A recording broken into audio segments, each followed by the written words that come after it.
Hey guys, Mustached Tom here for a first time ever analysis video.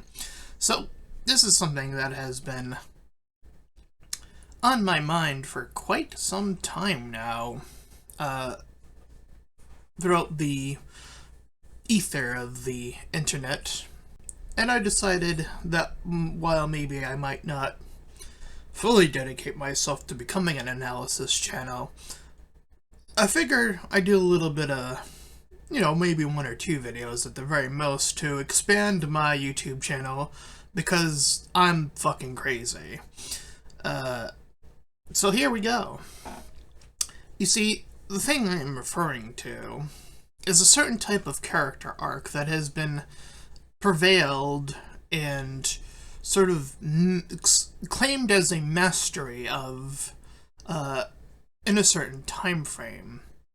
Now, when I say this, a lot of people, at least on the internet, who have a glancery knowledge of, shows and television will typically point to the character known as Zuko from Avatar: The Last Airbender, a character who started out as an antagonist and then had a character arc where he went from being one of the bad guys to being one of the good guys, a protagonist, and how masterfully it was done. It wasn't they didn't speed run his character arc. They made sure to give the character quite a challenging set of circumstances to overcome to get to that position. And a lot of people, from that point moving forward, when referring to a character redemption arc, his is one of the most often to come up, at least from what I've seen in all my internet circles. That being of Zuko's redemption arc. Of course, his circumstances do play a heavy part in him being an antagonist, and shifting from those is what is quite the challenge. However, something that has always irked me along these lines is that there is this sort of purveying line of thinking on YouTube, at least when it comes to this archetype, is that since it was mastered from Zuko, having other characters achieve this level of character arc is not only hard, but shouldn't even be pursued. And I do think that that is a dangerous line of thinking, at least in terms of pure creativity, obviously. And with that being said, I think that it behooves me to teach people that Zuko actually didn't even start this arc. And I'm using my own personal history of shows that I've watched to achieve this analysis. Enter, to the right of me, Ken Ichijouji of Digimon Season 2. He's the character that I'm going to be focusing on, and you will note that he has a lot of differences from Zuko. However, the character arc is the same. Him going from bad guy, antagonist, to good guy, protagonist. However, his circumstances far differ from Zuko's, and that intrigues me. You see, it's not the character arc that is the problem. Again, when I refer to people that say that Zuko's arc should be like one of the ones that stands the test of time, and that, as other people have attempted to achieve it and mayhaps failed, they use it to reinforce the idea that no one other should do it. But I detract from that position and dare to suggest that we should be doing it more.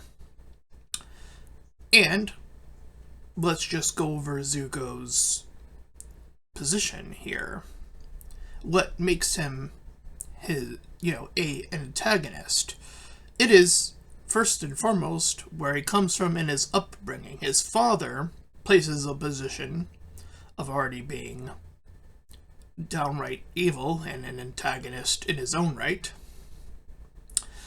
And he utilizes things that seem positive, honor, as this cudgel against Zuko. What honor represents is shifted.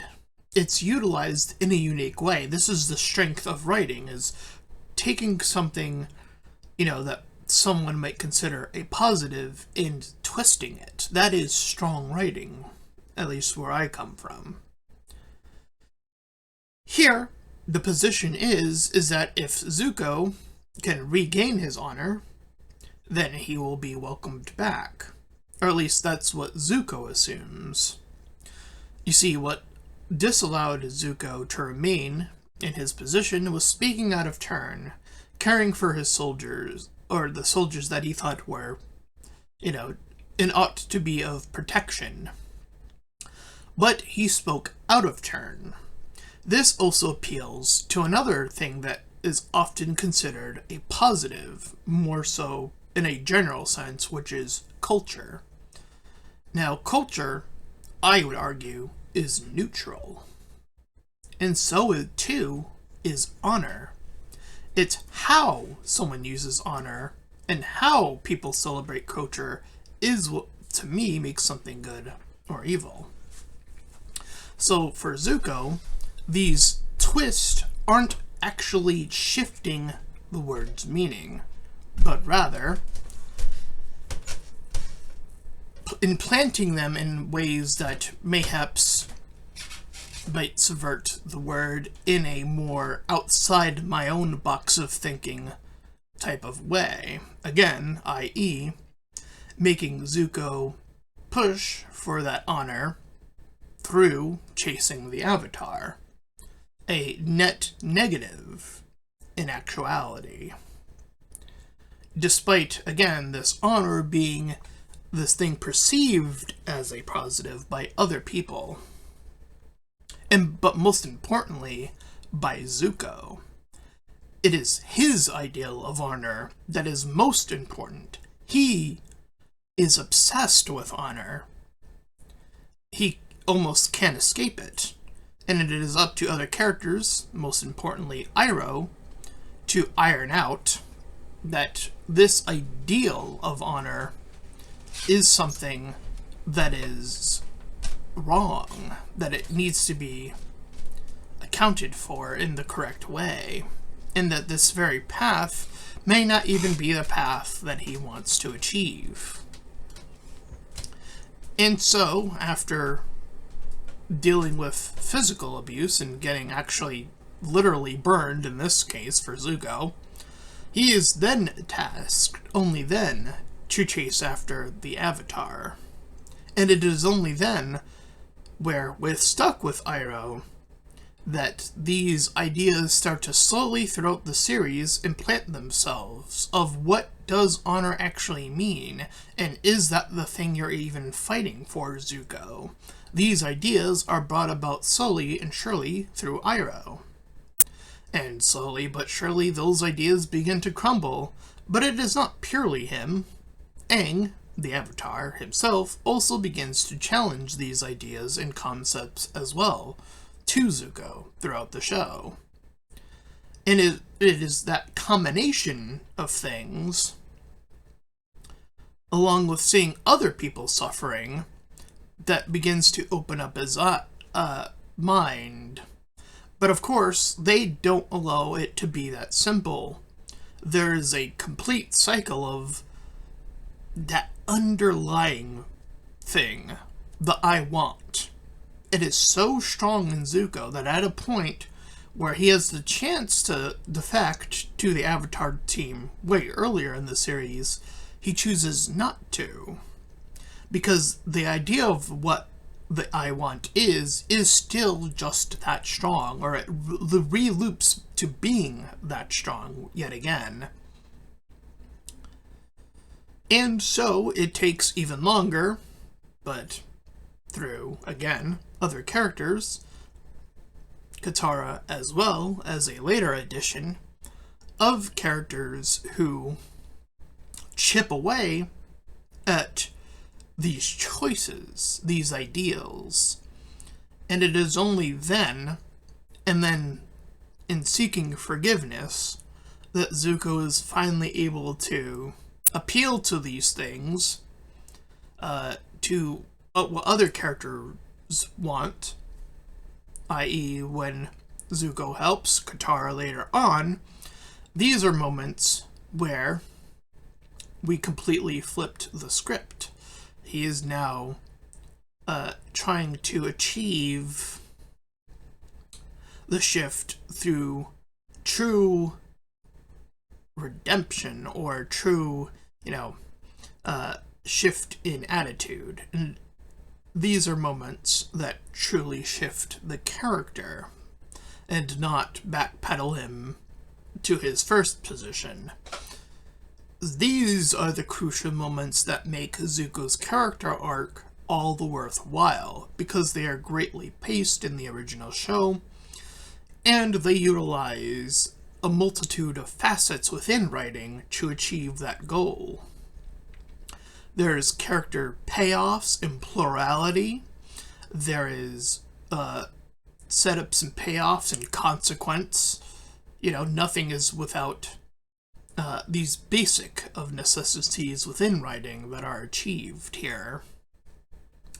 And thus, once he has done that, only then does Zuko fully achieve his character arc in full, when he fully is realized within Team Avatar. Then, and only then, is he now a protagonist in the full respect. And it achieves a whole lot throughout its entire process, because it was allowed time to do so. But was there a character that came before, but had different circumstances, mind you, but still went through a similar structure as Zuko? And I dare to suggest that Ken Ichijouji actually matches that description perfectly. You see, Ken's situation is very much different from the onset. You see, he is dealing with loss. He loses his older brother, whose name I actually didn't look up and don't remember for the sake of this video, to be honest. But the actual just important part is that that indeed happened. And he is in the process of grieving. And through that process, these little voices, when he's traveling and, in that sulking period, tell him that there is an escape.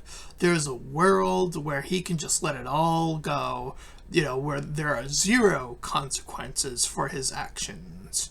The digital world.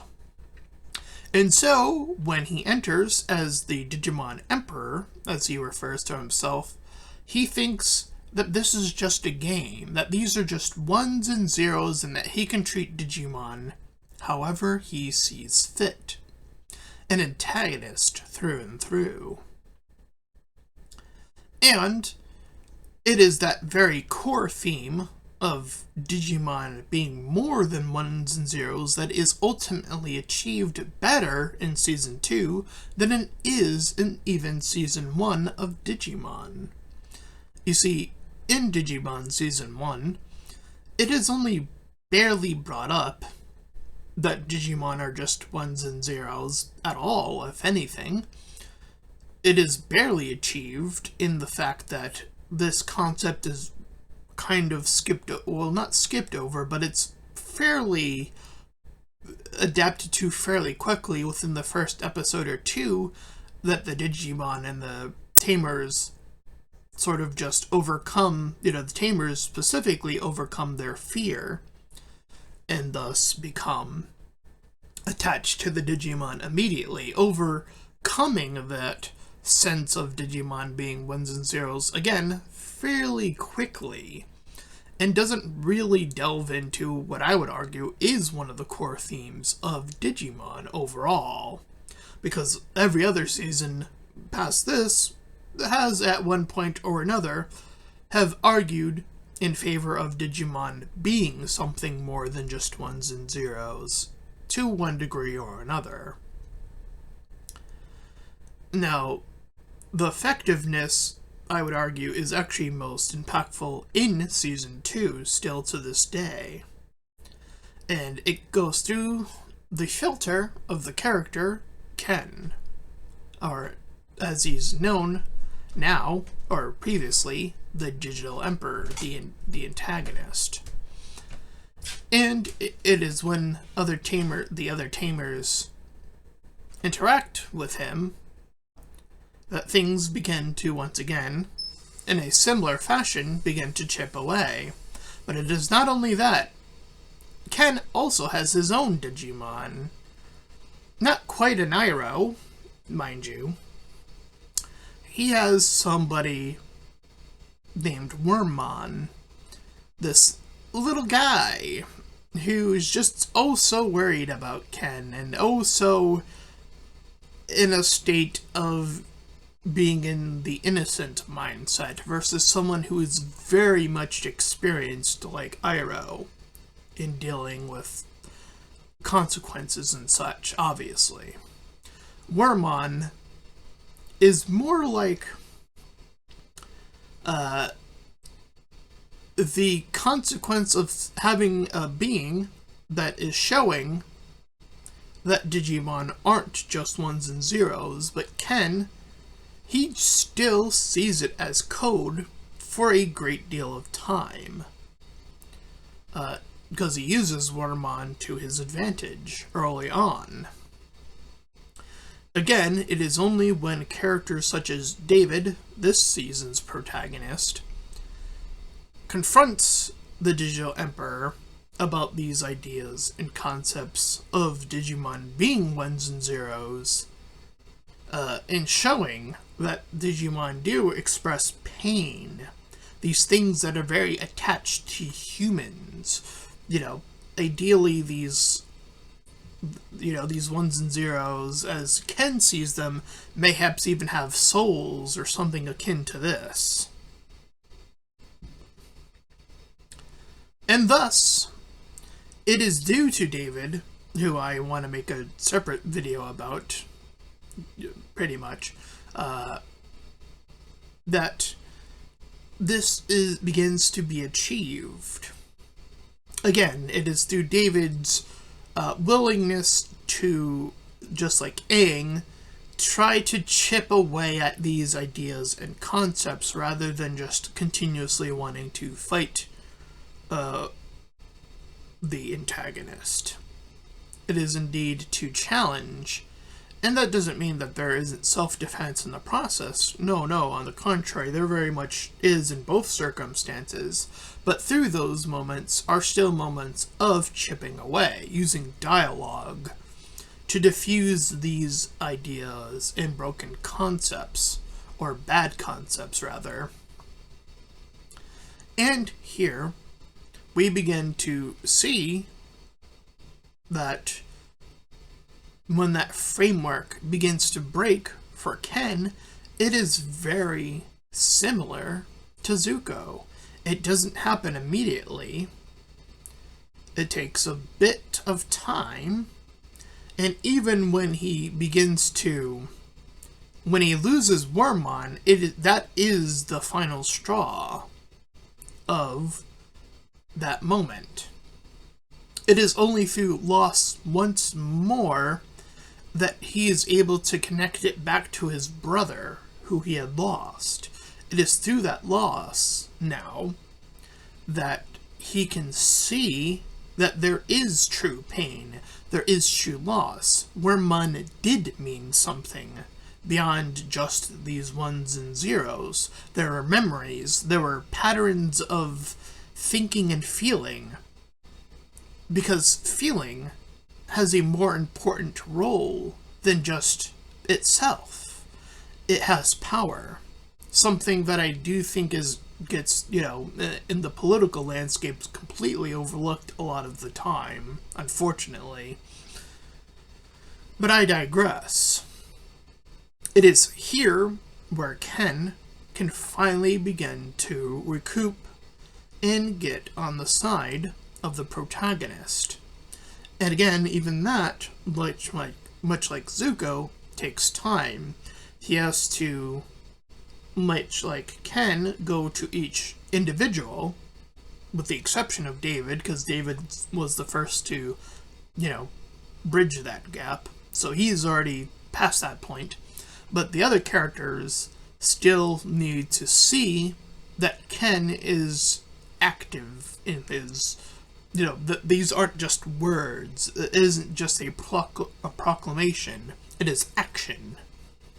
And it's through his action, and it is through the now rebirth of Wormmon, and, it turning into the good version, that Ken, much like Zuko, finalizes from antagonist to protagonist. He's gone very much on a very similar route to Zuko, despite having so many different variations of what made the characters go on their journeys in the first place. So to me, you can achieve one type of character arc in a multitude of different ways, and that is something I feel is missing, actually, in a lot of current media. You see, a lot of people say at least again in my circles, that say that they are kind of tired of the bad guy become good guy. But I say, I haven't seen enough of it done properly. I mean, outside of Zuko, naturally, and now I'm adding to that category Ken, obviously, through this analysis. That Ken predates Zuko in this character archetype. They share the same arc, despite having different backstories. The arc is the same. It is not obviously quite enemies to lovers or other archetypes that are found within media, but this sort of general looser arc of antagonist to protagonist is one that Zuko obviously fits under. And so too must Ken share that identical placement, despite, again, the chasm and differences between their characterization. So yes, I posit, through this analysis, that Ken Ichijouji is the pre-Zuko Zuko. He is a character that came before Zuko that had a masterful character arc that I feel is completely overlooked as one of the earliest examples, or earlier examples, of this type of archetype working extremely well. And that's the main reason for the point of this video, is I wanted to bring a little more light to this character arc in it of itself, because I feel it is underutilized, actually, when you actually think about it. Now, there is a show that I just finished, She-Ra and the Princess of Power. And Catra was a character that I thought was going to get this treatment of antagonist to protagonist. And don't get me wrong, that does technically happen. However, the pacing is what I have an issue with that character. It is so unfortunate to me that it very much feels utilized that once She-Ra herself was going to come out as having an attraction to Catra, is the very season that is the last season of She-Ra, dawns on me as something that is also quite damning in media in general, and that is the actual bad representation of LGBT plus individuals. But that is a separate video, as is the video among my next analysis video that also features Digimon and the concept of love, and how I would argue that that is one of Digimon's weaker moments, actually, And that is coming from a fan of Digimon, mind you. But I digress. That's a video and an analysis for a different time. I hope that this video at least may posit to some people that, there were characters before that came well before Zuko. And maybe there may be characters before Ken, too. That is something I'm open to. It's just something that I happen to be familiar with in this context. This is why I decided to share it. But I did want to at least open up that avenue, Open up the avenue that people can stop pointing to Zuko being the end-all, be-all character for that kind of character arc. Because I feel like that argumentation is pointless. And it underutilizes writing in general, quite frankly. So yeah, I hope you enjoyed this different type of video. And if you did, then please feel free to like, comment, and subscribe. Also make sure to check out those links in the description. One, head to my petition about small YouTubers. Second, to my PayPal, you can help support me, my channel directly. And third, to my Discord server, you can join club, chill, do all that cool stuff for free. And until next time, everyone, bye-bye.